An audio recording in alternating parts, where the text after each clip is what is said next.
আরে নান্টু, আরে হারান্দা যে কেমন আছেন? আরে আমি তো ভালোই আছি। তা সকাল সকাল কোথায় গেছিলে? এই বাজার থেকে কিছু কম দামে আলু পটল নিয়ে আসলাম। বাহ, ভালো করেছো নান্টু। তা কয়দিন ধরে তুমি সন্ধ্যাবেলা তাসের আড্ডায় আসছো না কেন? খুব ব্যস্ত নাকি? হ্যাঁ, তাই একটু বলতে পারেন। আসলে ছেলে বৌমাকে নিয়ে শ্বশুর বাড়ি গেছে তো, তাই একা হাতে সবকিছু করতে করতে আর সময় হয়ে উঠছে না। ও আচ্ছা আচ্ছা, বুঝেছি। সময় পেলে সন্ধ্যাবেলা এক পাক এসো, তোমাকে ছাড়া ঠিক তাসের আড্ডাটা জমে না। আচ্ছা ঠিক আছে, সময় পেলে যাব।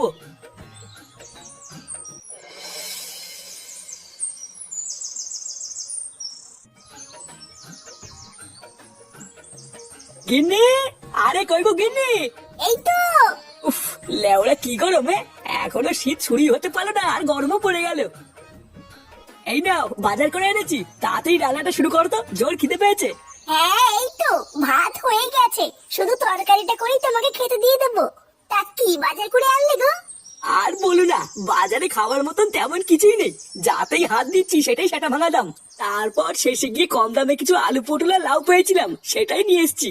এ, তুমি সেই সকালবেলায় বেরিয়ে এখন বাড়ি এসছো কম দামে কিছু আলু আর পটল নিয়ে? হ্যাঁ, এই মানে গিন্নি, বাজারে এর থেকে কম দামে আর কিছু ছিল না গো। তোমার ওই কম দামের আলু আর পটল নিয়ে কি তোমার বাপের শ্রাদ্ধ দেবো নাকি?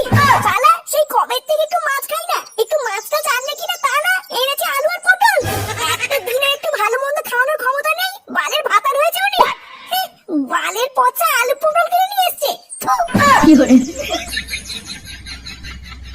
নে রে, আজকে মনে হচ্ছে আর কপালে ভাত জুটবে না রে। না, ফুটোকে একবার ফোন করে দেখি কবে বাড়িতে আসবে। এইভাবে তার বাড়িতে একা একা থাকা যাচ্ছে না।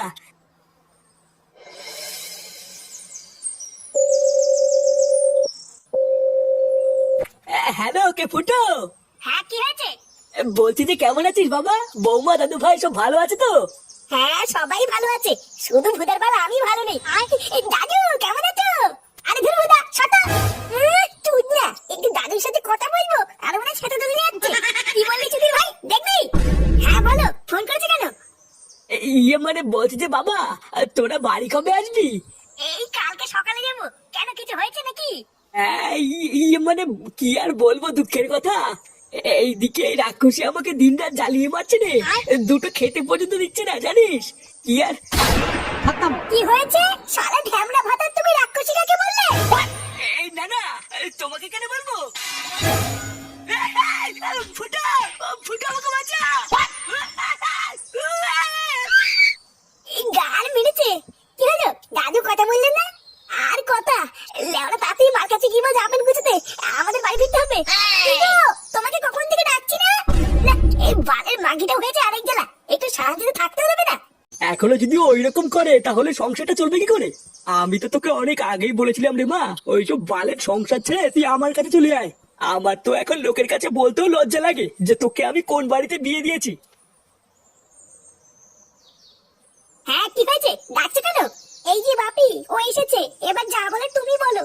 না না জামাই, এইগুলো আমি কি শুনছি? তুমি নাকি কোনো কাজ বাজ করো না, সারাদিন নাকি টোটো করে ঘুরে বেড়াও। না মানে আসলে কোনো ভালো কাজ পাই না তো, তাই কি যে করবো কিছু বুঝি না। মানে ভালো কাজ পেলেই করবো। তা তুমি ভালো কাজটা কবে পাবে শুনি? আমি কি আমার মেয়েকে তোমার কাছে বিয়ে দিয়ে ভুল করেছি? আমার তো এখন লোকের কাছে বলতেও লজ্জা লাগে যে আমার জামাই বেকার। জানো বাপি, ও এখন ওর বাবার কাছ থেকে 10 টাকা চেয়ে খায়। আমার তো এখনো এটাই ভেবে খুব লজ্জা লাগে যে আমার স্বামী এখনো আমার শ্বশুরের টাকায় চলে। মাগি, অতই যখন লজ্জা লাগে তখন ওই বাড়িতে থাকিস কেন? চলে আসতে পারিস না? ভোদার বাল, তুই তোর বাপের বাড়িতে আমাকে ডেকে এনে তোর বাপের কানে ফুসমন্ত দিচ্ছিস? হ্যাঁ, এই কি জামাই, তোমার তো সাহস কম না? তুমি আমার সামনে আমার মেয়েকে গালি দিচ্ছ? কোনো চাল নেই চুলো নেই, তোমার এত বড় আসপর্দা হয় কি করে?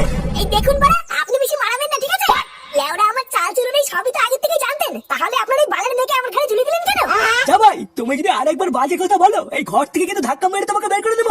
আরে লেওরা, আপনি কি বের করবেন? কাল সকাল হলে আমি নিজেই চলে যাবো। আর দাঁড়া মাগি, তোর ওই বাড়ির হাড়ির খবর এই বাড়িতে এনে দেবো, তোর ব্যবস্থা করছি। একবার ওই বাড়িতে চ।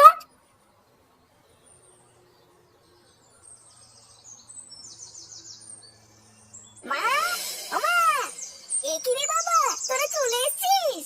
হ্যাঁ চলে এসেছি, ওই বালের বাড়িতে আর কয়দিন ঘুরবো। কে কি রে, ওইভাবে বলছিস কেন? কেমন আছো দাদু ভাই? ভালো আছি দিদুন, তুমি কেমন আছো?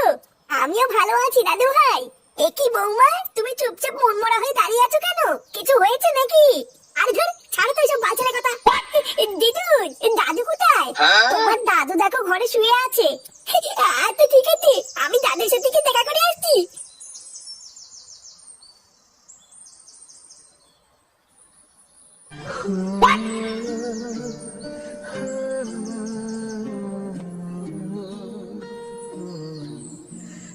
এই দাদু, কে রে? এই মেলেছে। দাদু তোমার কি হয়েছে? ও দাদু ভাই, তোমরা চলে এসছো? হ্যাঁ, এই চলে তো এসেছি, কিন্তু তোমার মাথায় কি হয়েছে? ও কিছু না দাদু ভাই, কালকে কলপারে পড়ে গেছিলেন তো, তাই মাথায় একটু লেগেছে। এই গাল মেলেছে, তোমার নিচে গুলো লাগেনি তো? না না দাদু ভাই, নিচে কোথাও লাগেনি, যা লেগেছে ওপরে লেগেছে। তুমি ভালো আছো তো? কখন আসলে? এই তো কেবলই আসলাম। এ ফাটা, তুই এখন এখান থেকে যা, দাদুর সাথে আমার কথা আছে। নে, একটু দাদুর সাথে কথা বলছি, আরে চুদনা চলে এসছে।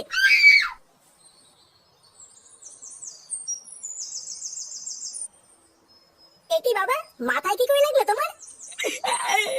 আরে বলিস না বাবা, কালকে তোর মা আমাকে রামপাট খেলিয়েছে।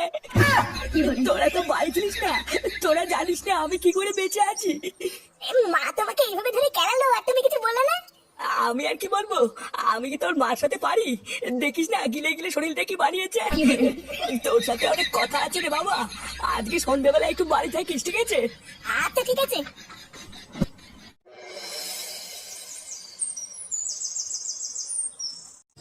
এইসব তুই কি বলছিস রে ফুটো? তোর মা তোর বাপকে কেলিয়ে চোখ মুখ কানা করে দিয়েছে? হ্যাঁ, বোধার বাল কানাই কি? আমি কি তোদের সাথে মনে করছি নাকি? লেওরা দুটো দিনের জন্য শুধু একটু শ্বশুর বাড়ি গেছি, আর তোরা একটু আমার বাড়ি থেকে খবর আনিসনি, বুঝলা পটুদা? ওই জন্য আমি কালকে ফুটোর বাড়ির পাশ দিয়ে যাওয়ার সময় ঝামেলার আওয়াজ পাচ্ছিলাম, বুঝলা? আওয়াজ শুনে তো মনে হচ্ছিল ধূপধাপ কে যেন কাকে কেনাচ্ছে। আমি তো আর ভাবলাম কি না কি, ওই জন্য যাইনি। তা হঠাৎ তোর মা তোর বাপকে ধরে কেনালো কেন? তোর বাপকে কিছু করেছে নাকি? তা আমি কি করে বলবো, আমাকে তো এইসব কিছুই বলেনি। বাবা শুধু আমাকে বললো সন্ধ্যাবেলা একটু বাড়ি থাকতে, কি যেন একটা বলবে। আমার মনে হচ্ছে তোর বাবা আজকে থেকে সবকিছু খুলে বলবে রে। এ কি করে চতুনটা খেয়েছিল? তুই এক কাজ কর বুঝলি, আজকে সন্ধ্যাবেলায় তুই বাড়িতেই থাক, তারপর কাকু কি বলে সেটা শোন, শুনে আমাদেরকে কাল সকালে জানা। হ্যাঁ, আমিও ওটাই ভাবছি।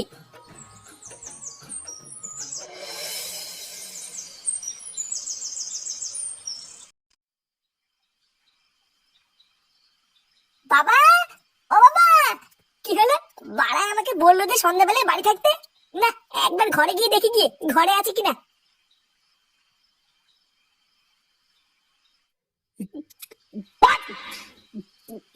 এই কি বাবা, তুমি মদ খাচ্ছ?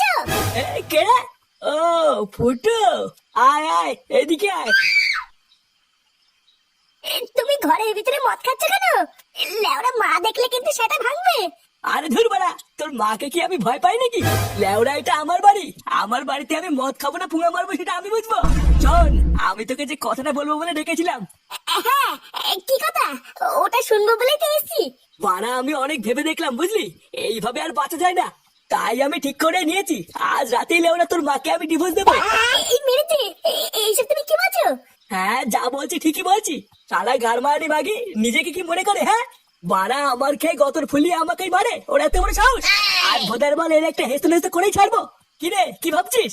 একদম চিন্তা করবি না বুঝলি, ওই মাগিটাকে ডিভোর্স দিয়ে আমরা বাপ বেটা মিলে রোজ এনজয় করবো। এনে ধর, এটা খা। এমা, কি যে বলো না, আমি কি এসব খাই নাকি? হ্যাঁ, খায় না, লেওরা নাটক না মারিয়ে তোমার দাম মেরে দে। মানে কি যে বলি, সত্যি সত্যি তুমি আমাকে দিচ্ছ? হ্যাঁ হ্যাঁ হ্যাঁ, খেয়ে নে খেয়ে নে। আরে চুদুন, এই তো দেখছি মেঘ না চাইতেই জল। হ্যাঁ ফুটা, খতম। এ কি মা তুমি? ও, তার মানে আজকাল ঘরের ভিতরে লুকিয়ে লুকিয়ে এইসবও হয়? হ্যাঁ, দেখো না গিন্নি, বারবার ওকে আমি বললাম আমি এইসব খাই না, তাও আমাকে জোর করে খাওয়াচ্ছে। এইসব তুমি কি বলছো বাবা? আমি তোমাকে কখন খাওয়ালাম? তুমি তো আমাকে। চুপ, একদম চুপ। কি আমি কি? হ্যাঁ, এখন যেই দেখেছিস তোর মা দেখে ফেলেছে আর অমনি আমার ঘরে দোষ চাপাচ্ছিস, তাই না?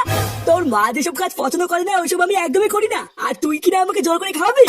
গিন্নি তুমি চিন্তা করো না, আমি ওইসব একদমই খাইনি। তুই আজকাল এতবার বেড়ে গেছিস যে মদের বোতল নিয়ে এসে বাবাকে খাওয়াচ্ছিস।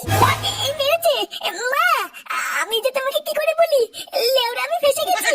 কি হয়েছে? তুই দোষ করে আবার দোষ ঢাকছিস। আজকে তোর একদিন কি আমার একদিন শালা শয়তান